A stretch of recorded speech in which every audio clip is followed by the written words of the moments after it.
Eu quero fazer uma pergunta para você, uma pergunta pessoal. Como se eu estivesse numa conversa bem particular. E a pergunta é esta: você é uma pessoa ansiosa? Você é uma pessoa que o problema está vindo lá na China, você pensa que ele está batendo na porta da sua casa? Você é uma pessoa que antecipa problemas quando os problemas ainda não chegaram? Você é uma pessoa que fica roendo as unhas, fazendo provisão para o fracasso? Você lida bem com a questão da ansiedade? Porque esse é um problema nosso, humano, né? Nós não administramos o futuro, nós não enxergamos na curva, nós não vemos lá na frente. Então, tudo aquilo que parece fugir do nosso controle, que nós não administramos, nos deixa, de fato, ansiosos. A ansiedade é considerada o mal deste século. Atinge pessoas de todos os estratos sociais, de todas as faixas etárias e de todos os credos religiosos. As pessoas andam ansiosas. Até as crianças estão ansiosas hoje. Também pudera. Hoje parece que muitas crianças não têm mais espaço para uma vida lúdica tranquila. Uma criança já com 2, 3 anos já está na escola. Às vezes com atividades intensas. Quanto mais oportunidade tem esta família de investimento, mais a agenda é lotada, é aula de inglês, é aula de natação, é aula disso, é aula daquilo.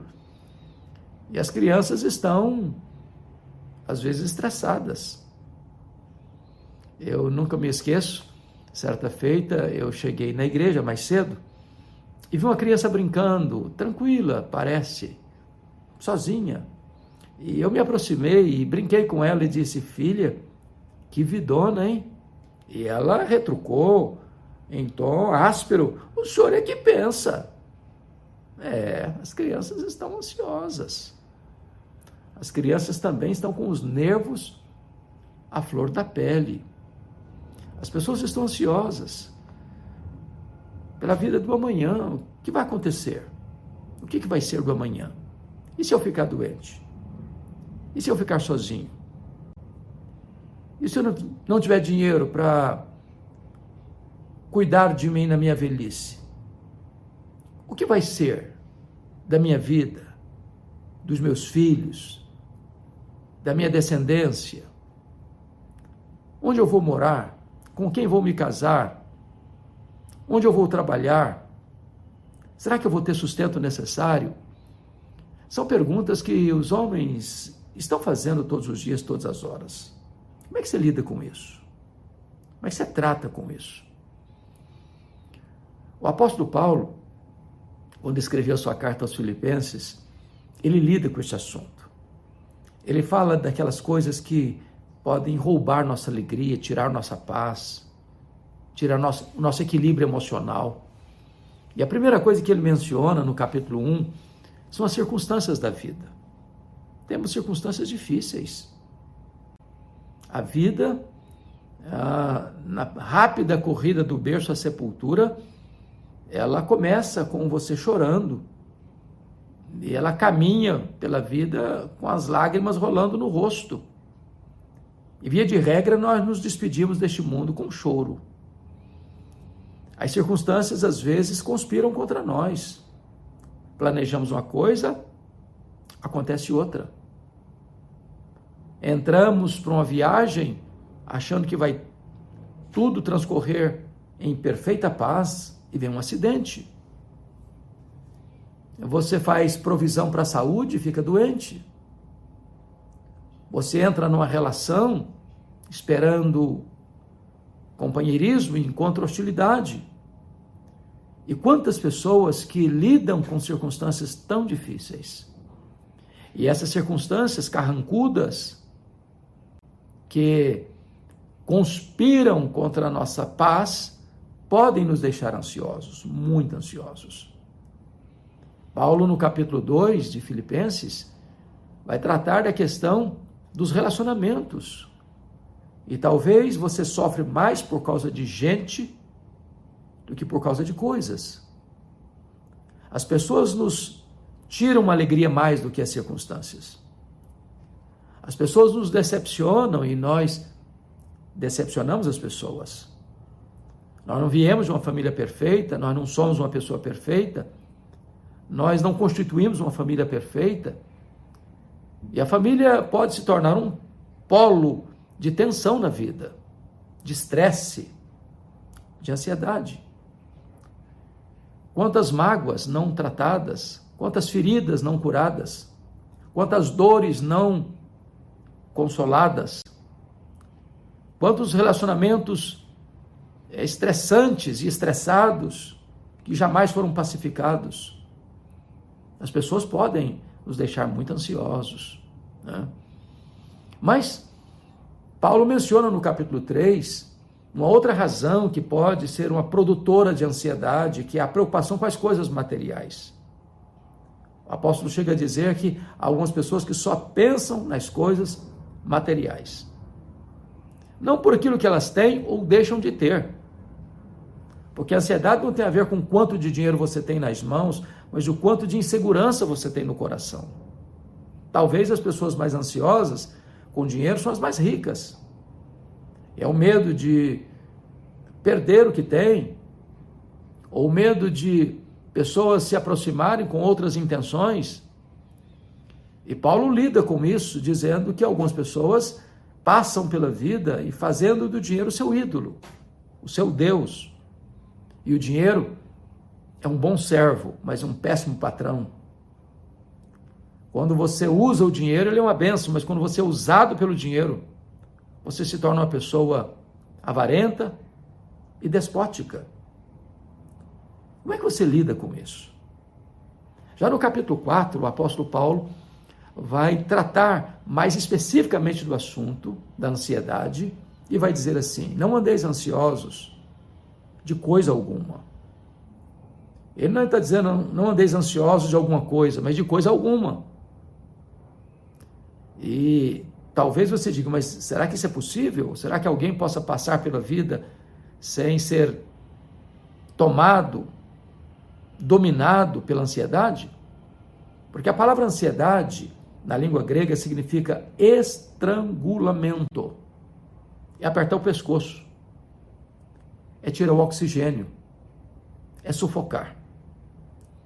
Algumas pessoas que estão como que sem respirar. Elas estão completamente asfixiadas. Pessoas que têm ansiedade crônica, que não sabem lidar com desafios, não vai conseguir fazer uma prova sem ficar com as mãos suadas. O raciocínio foge. Não consegue fazer um concurso, porque na hora dá um apagão. Não consegue enfrentar os desafios da vida, porque a ansiedade os deixa fragilizados.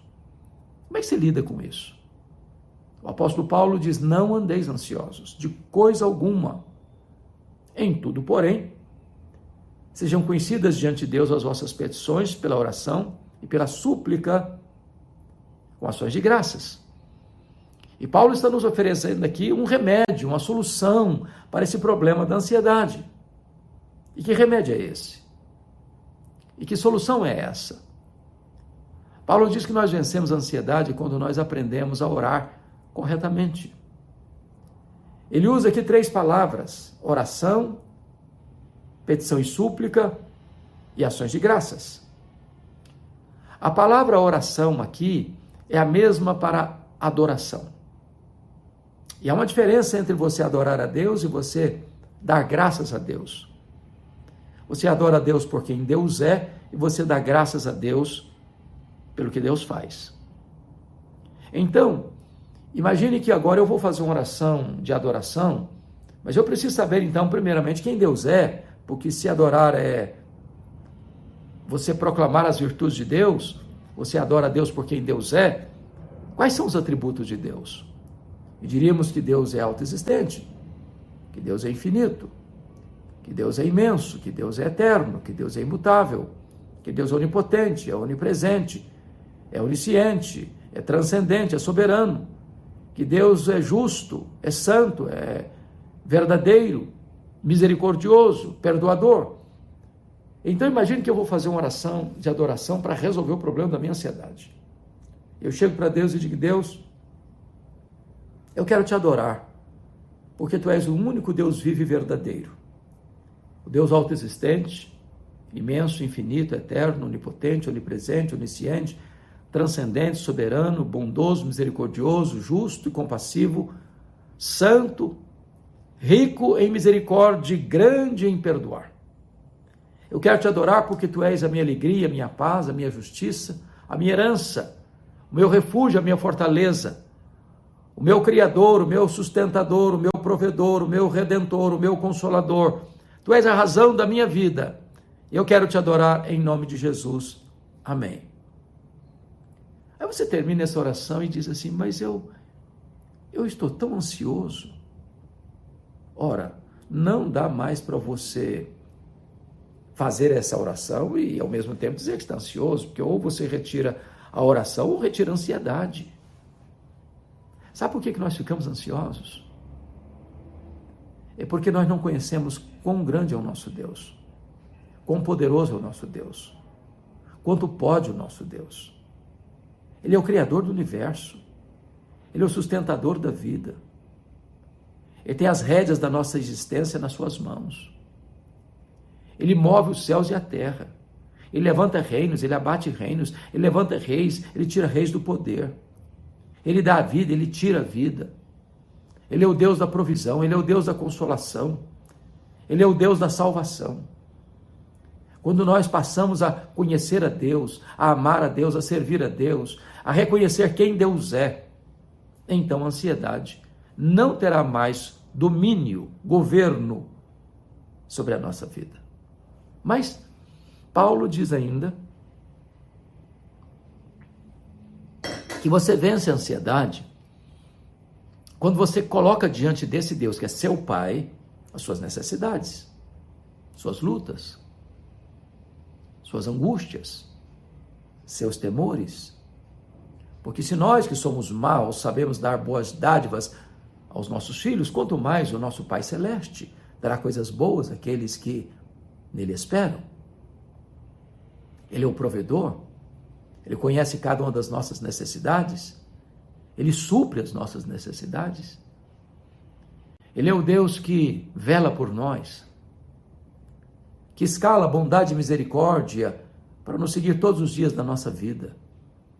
Então, você não tem que viver ansioso, você tem que colocar diante desse Deus as suas necessidades, porque Ele tem cuidado de você. Você não precisa andar com essa mochila pesada nas costas, da ansiedade com respeito ao amanhã, porque Deus está lá no amanhã, e porque Ele cuidou de você até hoje, Ele cuidará até o fim. Mas agora Paulo diz que você vence a ansiedade quando você aprende a dar graças a Deus. Às vezes nós só olhamos as coisas ruins, nos concentramos nas coisas negativas. Talvez você tenha passado pela vida murmurando, reclamando de tudo, de todos. Para um pouquinho para pensar. Você tem motivos para agradecer? Me permita algumas perguntas bem particulares. Quanto vale o seu coração, que está batendo em seu peito, bombeando sangue para o seu corpo? Quanto vale você ter 2 pulmões que recebem ar e vida para a sua vida? Você não está numa máquina de hemodiálise. Você não está com a máscara de respiração mecânica. Quanto vale os seus rins, que filtram as impurezas do seu corpo? E você não precisa estar numa máquina de hemodiálise para substituir esses órgãos do seu corpo. Quanto vale isso? Quanto vale você ter 2 pernas que se movimentam e você anda, você corre? Quanto vale isso? Você não está numa cadeira de rodas ou numa maca. Quanto vale você ter braços que trabalham? Você pode abraçar, receber. E você não está impossibilitado de trabalhar e ganhar o pão de cada dia. Quanto vale você ter olhos que enxergam? Não está privado da visão. Ter ouvidos que escutam? Não está privado dos sons. Quanto vale você ter um cérebro que está funcionando e você não está vegetando? Talvez inconsciente. Quanto vale isso? Quanto vale você ter uma família? Quanto vale você ter amigos? Quanto vale você ter uma casa para morar, uma cama para dormir, roupa quentinha para vestir? Quanto vale você ter pão sobre a sua mesa? Talvez você só tenha olhado os lados negativos da vida e você tem motivos para gratidão. Então, comece a agradecer a Deus. Comece a exaltar a Deus por aquilo que Deus tem feito na sua vida e por quem Deus é. E você vai perceber que na medida que você começa a dar graças a Deus, não vai tendo mais espaço para ansiedade no seu coração. O resultado disso é que Paulo diz assim: a paz de Deus, que excede todo entendimento, guardará o vosso coração e a vossa mente em Cristo Jesus. Veja você que há aí uma substituição de ansiedade por paz, de ansiedade humana por paz divina, de uma ansiedade que controla a sua vida para uma paz que excede todo entendimento, de uma paz que não é comprada por dinheiro, não é uma paz rasa, superficial, de um momento, mas é a paz de Deus, que excede todo entendimento, que coexiste muitas vezes com as provas da vida, com as lutas da vida, com as dores da vida, com as lágrimas da vida. Essa paz é a paz de Deus, que o mundo não conhece, que o mundo não pode dar, que o mundo não pode tomar de você. Essa paz de Deus vai cercar sua vida. A paz de Deus que excede todo entendimento, guardará. E a ideia aqui é montar guarda, montar sentinela, colocar uma soldadesca divina ao redor da sua cabeça e do seu coração, porque a ansiedade é um pensamento errado e um sentimento errado. Quando você adora a Deus por quem Deus é, quando você suplica a Deus porque Ele é seu Pai, quando você dá graças a Deus por aquilo que Deus já tem feito na sua vida, então a ansiedade não tem mais espaço, porque agora a sua mente está protegida, guardada por uma sentinela divina. O seu coração está protegido, guardado por uma sentinela divina. E essa muralha protetora que se levanta para guardar a sua mente, o seu coração, a sua razão e a sua emoção, é a paz de Deus, que excede todo o entendimento.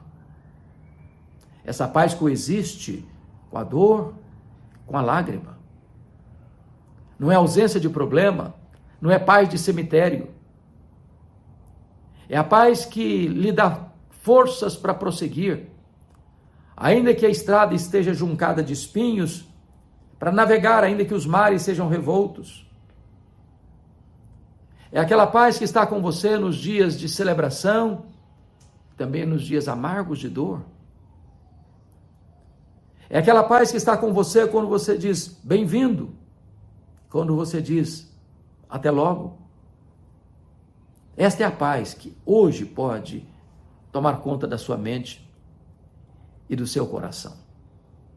Então você não precisa ser um prisioneiro da ansiedade. Você não precisa ser um escravo desse algoz que como um carrasco domina a sua vida.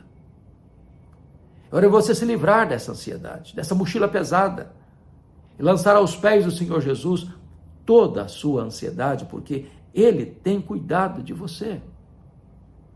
O Senhor Jesus disse: se você quer curar a ansiedade, olha para os lírios do campo. Eles não semeiam, eles não ceifam. E nem Salomão em toda a sua glória se vestiu como qualquer desses lírios do campo. Olha as aves dos céus, eles não semeiam, eles não colhem, eles não têm celeiros, e Deus os alimenta. E você vale mais do que as flores do campo, você vale mais do que as aves dos céus. Você é precioso para Deus. Você foi criado à imagem e semelhança de Deus. Você é a menina dos olhos de Deus, você é a herança de Deus. Deus tem todo o seu prazer em você. Não viva ansioso, porque a ansiedade é inútil. Ela não vai melhorar o seu performance amanhã porque você está ansioso hoje. A ansiedade é prejudicial. Ela vai drenar, roubar, sugar a sua energia. Quando o problema, se porventura vier, você já não tem forças para enfrentá-lo.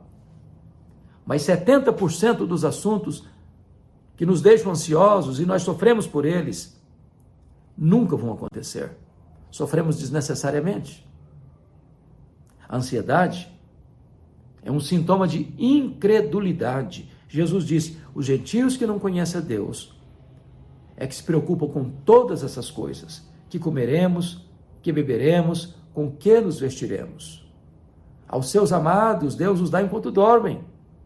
Buscai, pois, em primeiro lugar o reino de Deus e a sua justiça, e as demais coisas vos serão acrescentadas. Não seja escravo da ansiedade. Se o Senhor Jesus libertar você, verdadeiramente, você será livre. Deus abençoe sua vida. Viva uma vida plena, abundante, maiúscula, superlativa. Viva livre da ansiedade.